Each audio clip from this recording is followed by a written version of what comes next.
Hi, I'm Lori Clemens. I'm with Career Services on the Dahlonega campus. And today we're going to talk about how to dig a little bit deeper into the Focus 2 career assessment, as well as the digital career Pathfinder and using all of those resources.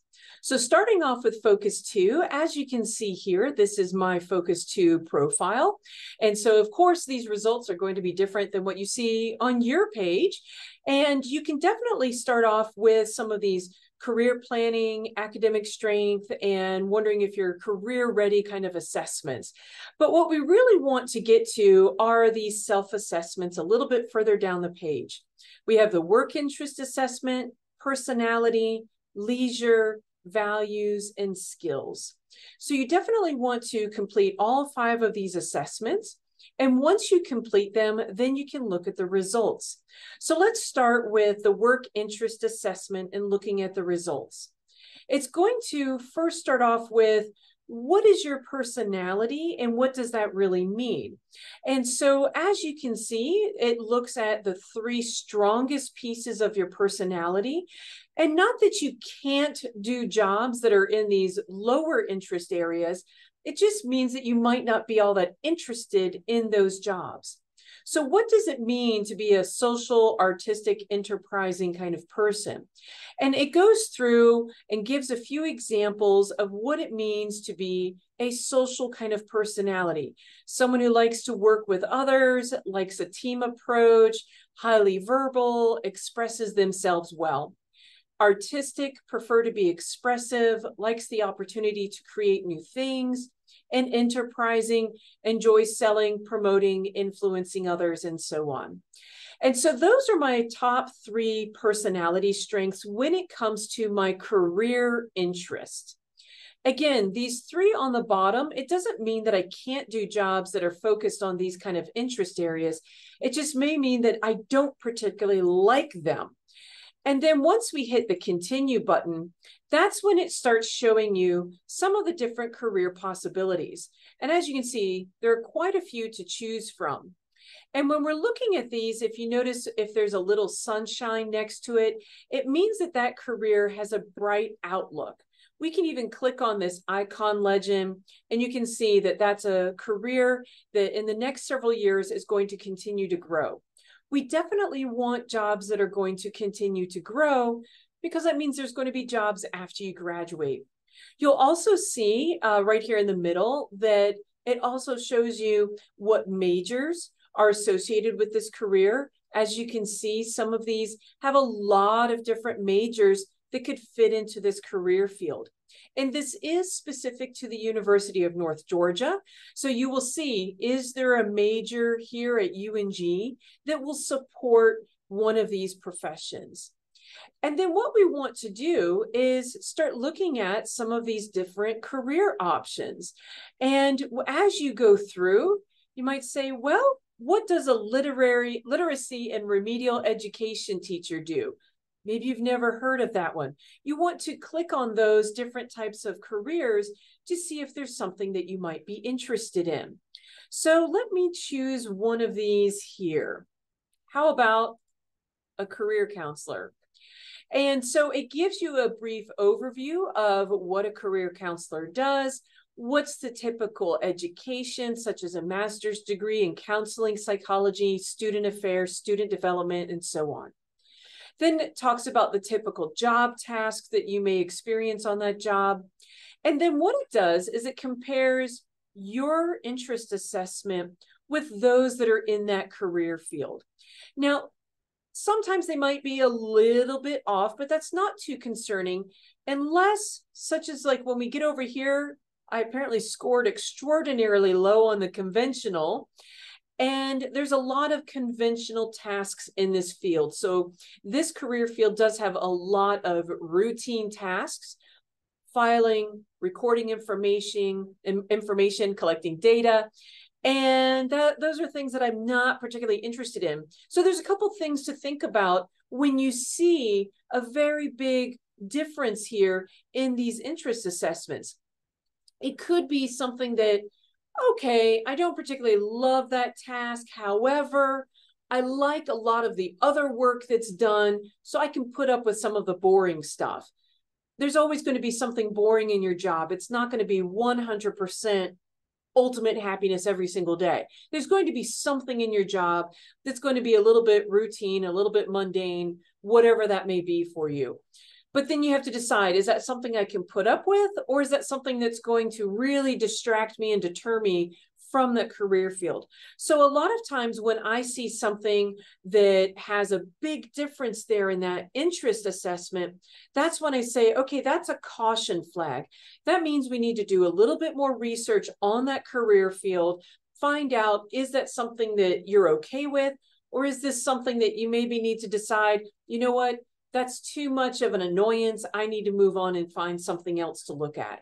So that's how we look at those interest assessments, comparing with people in the field with your results. And then as you go down, you'll notice, again, this is why it's important to do all of those assessments.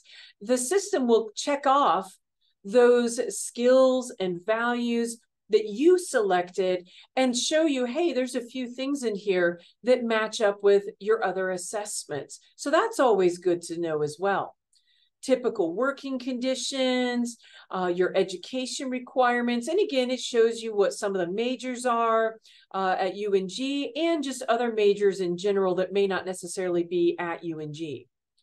Then it looks at the employment outlook for the career field. So about 5 to 8%, which is average growth. So that means there are always going to be occupations in that area. And it's not going to be a career field that's extremely shrinking. There may be some competition in there since it's about average, but there are always going to be jobs available. Typical average salary. So especially if salary is something that's very important to you, this may be a piece of information that could sway you from either going into a field or avoiding it altogether. Talks about typical advancement in the field. And if there are any professional associations with that career field, it will be listed on here as well. And that's a good way to dig a little bit deeper, find out a little bit more about that occupation, see some job boards, what are they talking about in that professional organization, and find out, what are some of the challenges that are being faced in that industry. So we can go back to the homepage, and as you can see, you can do the results for all of these different assessments. And that's what we want to do. So we'll go over to the values one real quick. So as you can see, my top 3 values are helping others, having independence, and having influence. And now we're going to see some very different jobs because it's not looking at our work interest at all. It's strictly looking at the values that align with some of these other careers. So then it'd be interesting to see, I wonder if there are any in here that are very different that maybe I've never considered before, such as arbitrator. You may find jobs in here that you've never heard of, or you may have heard the word, but you don't really know what they do. And so same thing, go through the list, look at those job tasks. As you can see, there's a couple in here that with the enterprising, the investigative, and the conventional that are really off. So when you're looking at those work interests and your assessment values, then it might be, I don't know, there are 3 work interest pieces that really don't align with what I like to do. So this might not be a career field that I'm all that interested in. But if I go down a little bit, lower, as you can see, it has all 3 of my values. It talks about what education, and of course it has this one has a stronger job outlook. So 9 to 13%, so faster than average. That means there's going to be a lot of growth in this field, lots of opportunity. Average salary for this area, and again, some of those professional associations. If this is something that I want to explore a little bit more and maybe consider, up here on the top right-hand side, I can always save this occupation. So if I click on save this occupation, the values really stand out, as well as the job outlook. Those are really interesting. So when you're looking through these assessments, if there are some jobs, some career fields that really interest you and you want to come back and explore and think on it a little bit more, but you don't want to have to try and sift through all of these different assessments, save that occupation. And then when you go back into Focus 2, scroll all the way down and you can click on My Saved Occupations and it will be right there. You can look at it again, or if you're thinking, nah, I've had time to think about it, I think I want to just get rid of that. Maybe that's not really for me. It's a good way to just be able to collect all that information into one place. Now, the combined assessments, the really neat thing about that is where you can say, well, you know what? I'm looking for a career where my work interest and my values really go together. Now, this, of course, is going to limit those types of opportunities. So let's see what's out there. Oh, no, there are no work interest and values. And guess what? That happens because some of my values do not necessarily align with my interest. Well, let's see what we can get with all of those. So we couldn't match all 5, but we can find one occupation in 4 of the assessments. That's pretty good. Radio and TV sports announcer. That does sound like a lot of fun for me. But you can see what assessments that's pulling it from: the values, personality, skills, and leisure. And then you notice it gets a little bit larger as we start to change some of that information. We have 74, we have 178 in 2 of the assessments.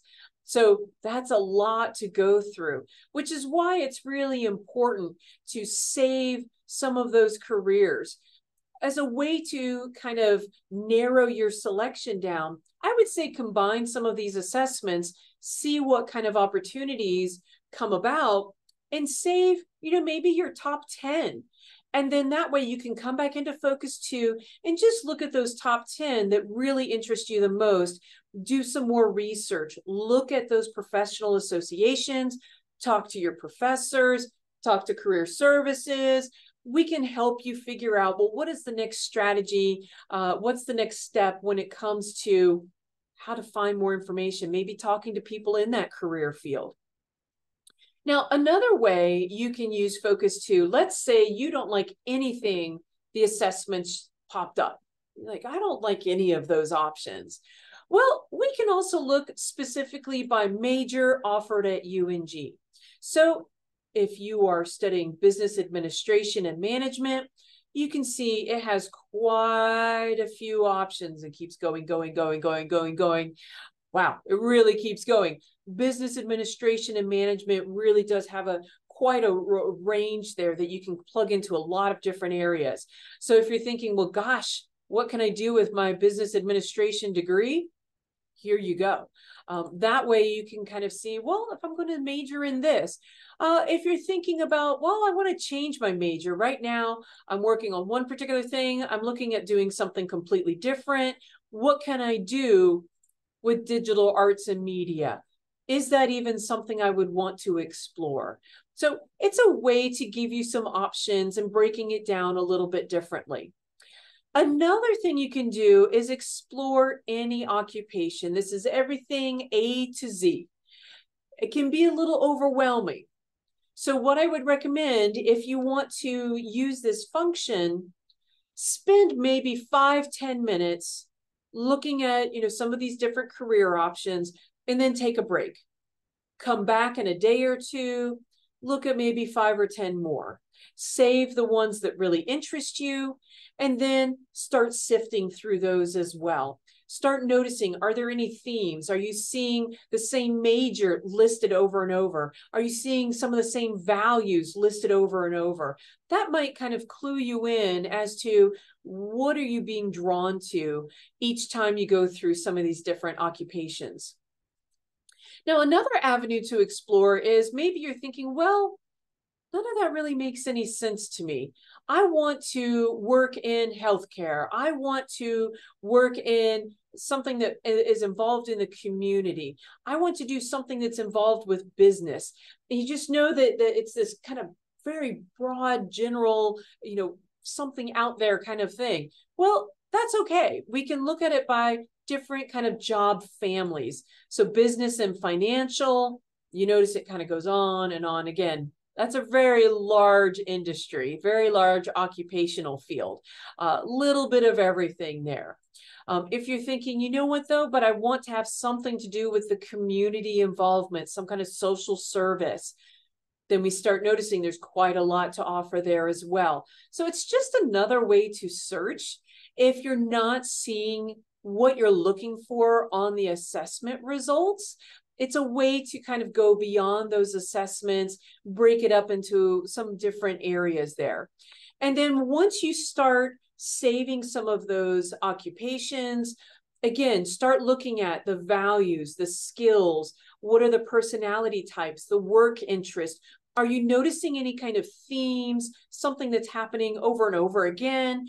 Maybe that's something to dig a little bit more. Maybe talk to career services and start developing a strategy on what you should do next. How do you find people in those fields so that you can start talking to people about what is it really like to be in that industry? Because when we read something online, it only tells us a very small picture of what actually goes on in the day-to-day. So we really want to have the opportunity to talk to someone about what is it really like? What does it really take to get into this industry? What was your background? And there's a lot of ways that we can connect you to UNG alumni, because alumni love to help their fellow Nighthawks, and they really want to help you succeed as well. So that's something that we can help you with at Career Services. Now, one of the other resources that you can use is what's called the Digital Career Pathfinder. Now, the best way to find that is to go to the Career Services main page. So as you can see, we've got our website right up here at the top.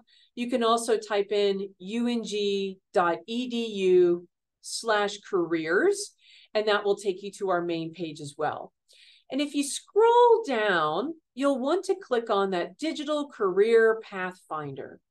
And that takes you to a page called Stepping Blocks. So you will see the Stepping Blocks information here. And what it is, this resource was developed by the University System of Georgia. So all of Georgia public universities have access to this resource.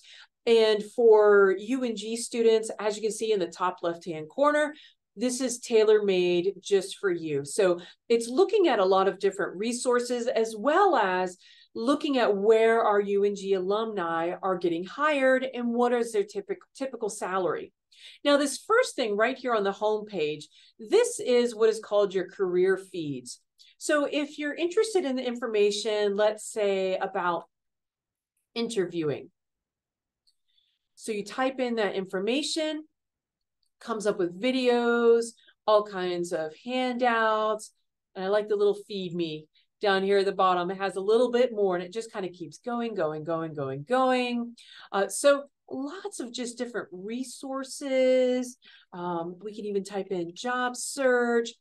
So if we want to have some videos on how to job search, watch your words in the job search, all this great stuff that you can just find all kinds of fun information right here at your fingertips, all kinds of really good videos and resources to help you out. And you can just keep going. Now, the little piece here off to the side, you can click on personality. It has a personality assessment. It's very brief, not as extensive as Focus 2, because in Focus 2, right, they looked at a lot of different pieces, your leisure activities, your skills, your values, and so on.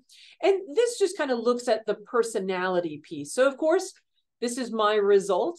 It's an introversion, sensing, feeling, and judgment. Don't worry, I'm not a judgy person.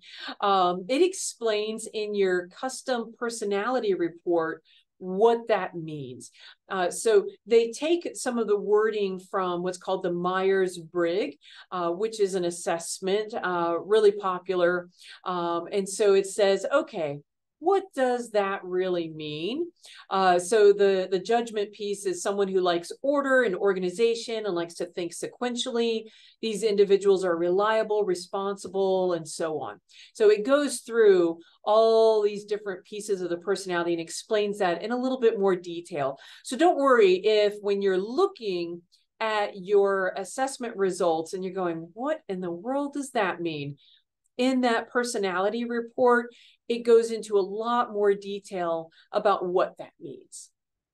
But the really neat thing here is it talks about, well, what are some of the best majors for someone, with your personality? It talks about some of the best jobs and has some really cool videos so that you can do a little bit more exploration. Some additional jobs that fit into that personality. But what I like is it also says, here are some things that you might want to avoid. These things you might not be all that interested in.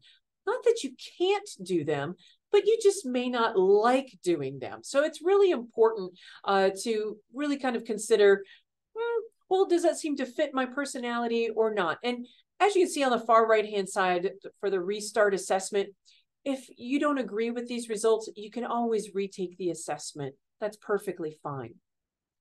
Now, again, going over to the left-hand side on the outcomes piece, this is the really fun data that I like to look at because it's looking at all of the alumni from the University of North Georgia where there's public information available. So it's looking at over 41,000 UNG alumni. And this data changes every so often, of course, because we're always graduating students. So it's going to change over time. But as of right now, we're looking at a little over 41,000 students, 51% male, 49% female. And the reason why these majors are not in alphabetical order is it's listing them by popularity. So those that graduate with this degree the most. So of course, business is one of the most popular degrees, followed by marketing, nursing, education, and so on. And it just keeps going. And so when you hover over these, you can see, well, what is the average salary for someone who graduates from UNG with a business management degree? And then what we can do is start clicking on some of these things. So click on business management, if that is your degree. So now we're looking at a little over 4,000 alumni. And if you look a little bit further down, the average 5-year salary, so that's 5 years from graduation, is about 67,000, and the average current salary is 74. And that 74 is higher because it's looking at everyone from the lowest all the way to the highest, and of course getting that average. So it could be folks that have graduated 20 years ago compared to those that just graduated. So that's why those numbers are a little bit different there. A little bit further down, you can see it has what are some of the common jobs that our alumni have, some of the common job titles. And if you're thinking, well, you know what, I'm going to be graduating with a business management degree, and I want to work in sales. So who's hiring our business management degree students with working specifically in sales? AT&T, Sherwin-Williams, Centos, Siphon Logistics, Accenture, Comcast, Crown Equipment, GTO 2000, keeps on going, Nike. And again, when you hover over some of these, you can see that some of them has some pretty good salaries, 67,000, 62, 93, and then 31. So it's like, I wonder what role they have there. So some of them are pretty average. Some are a little bit higher than average. So it's good to know. These are companies that you might want to look at because they're already hiring UNG alumni. They're hiring at the salary that you might possibly like. And on the far right-hand side, you can see what are some of the skills that these alumni have. Are you missing any of these? Is there a way that you can gain some of these skills, whether it's through an internship, campus involvement, one of your classes? How can you gain some of the skill sets that are needed to work for some of these companies in the role of sales with a business management degree? And then all you have to do is click to reset, and you can start this process all over again. Just click around, have fun with it. It's some really interesting information. It's really interesting to see where our alumni go. Now, Search 360 is a way where you can kind of see, well, what is the career progression? What are some of the different job titles?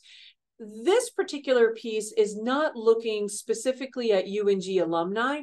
It's looking at all of that public data for someone in that career field. So let's say eventually you want to become a marketing director. And as you can see, we type in marketing, we get a lot of different options here. So we give it a little moment. little stats down there. So you can see that going into marketing is a very common major in this field. No surprise. And about 28% have an advanced degree. We can see about the average salary. Now, of course, this is when you get into more of the management kind of level. And down here, you can see what are some of the different job titles that kind of are similar to that area. And then it talks about who are some of the top companies that hire marketing managers. And then marketing directors. And then we can look at the career paths and see, okay, well, someone who has graduated has become a marketing director. They've gone on to graphic design. It's just interesting to see that people change career fields. So just because you have a particular degree does not necessarily mean you have to stay in that forever. Just because of where you start shortly after you graduate does not mean that's where you're going to end up. So you can see also where these people are working. This person's worked at a couple of places for a little while. HCT Packaging, Brand Standard Furnishings, I Promise Studio, Lily Jack. So has a lot of different, employers that some you may never have heard of, but you can kind of see what is the career progression, where are people going with these different job titles, and what are some of the options that they have.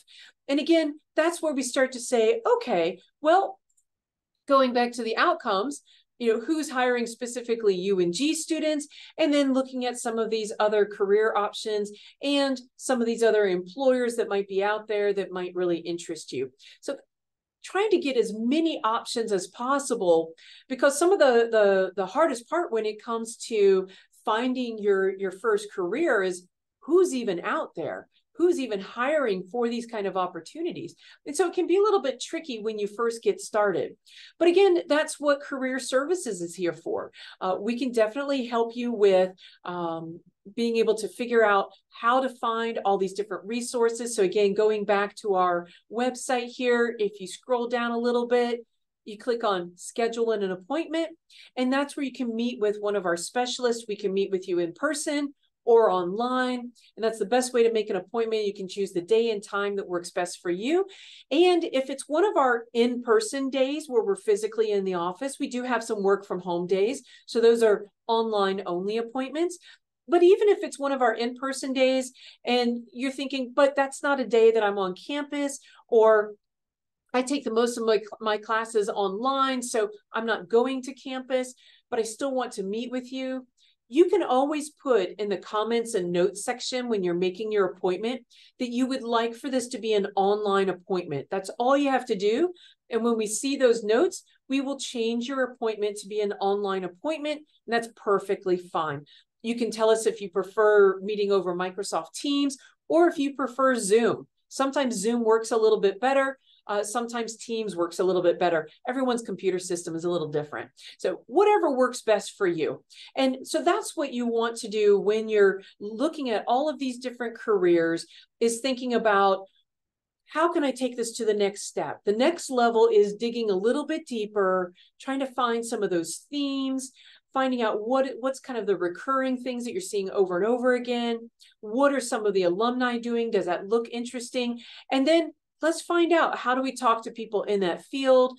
Let's figure out, are they coming to our job fairs? Some of these companies, especially the ones that are hiring our alumni, a lot of them come to our job fairs. And so you want to keep an eye on all of those different activities as well. It's a good way to meet with employers, kind of talk to them face to face. So thank you so much for your time. Again, I'm Lori with Career Services on the Dahlonega campus. We have also Lisa Gettings here at the Dahlonega campus. And on Gainesville, we have Dr. Edward Lai and Tanya Hargrove. So that's our robust little team, and we're always here to help you out. And thank you so much, and have a wonderful day.